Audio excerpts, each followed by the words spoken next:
Баршаңызға қайырлы күн достар. Менің каналыма қош келдіңіздер. Мен сіздермен бүгін кабачкиден осындай бір жасағаннан шығатын оладьи дайындайтын боламын. Егер де кабачкиді ұнатпайтын жандар болса, дәл осы рецептпен дайындасаңыздар, міндетті түрде ұнататын боласыздар кабачкиді. Ал мен бастаймын. Сіздер видеоны менімен бірге соңына дейін тамашалаңыздар. Ең алдымен осындай екі орташа кабачкимізді алып, үккіштің көмегімен майдалап өткізіп алатын боламыз. Үккіштен өткен соң кабачкиміздің үстіне тұзымызды салып, жақсылап араластырып, кішкене 5-10 минуттай демалдырып алатын боламыз, суы шыққанша.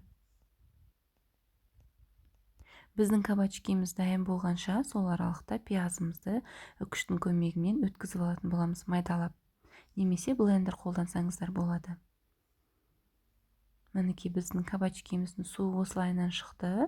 Осылай суын бөліп, бөлек ыдысқа құйып алатын боламыз. Бұл су бізге қажет емес енді.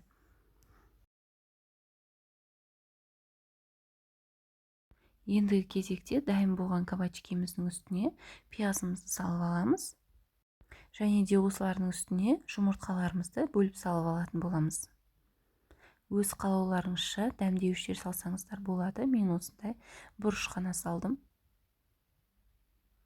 Барлығын жақсылап араластырып алатын боламыз.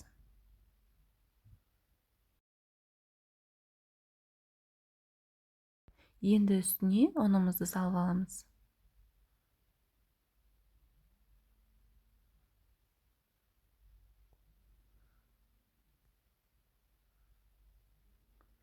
Барлығын жақсылап осылайынан араластырып, қызып тұрған сковородкамызда майын көп құймай, кішкене ғана салып, қуырып алатын боламыз 2 жағы қызарғанша.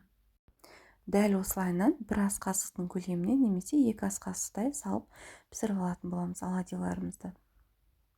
Сіздер де дәл осы рецептпен дайындап көріңіздер достар, сіздерге міндетті түрде ұнайтынына сенімдімін. Ал менің оладьиларым 1 жасағаннан шықты.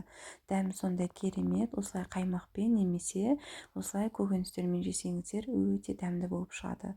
Ал мен сіздермен келесі кездескенше қоштасамын, сау болыңыздар. Ал менің видеом сіздерге ұнап жатса, менің каналыма тіркеліп лайк басып кетіңіздер.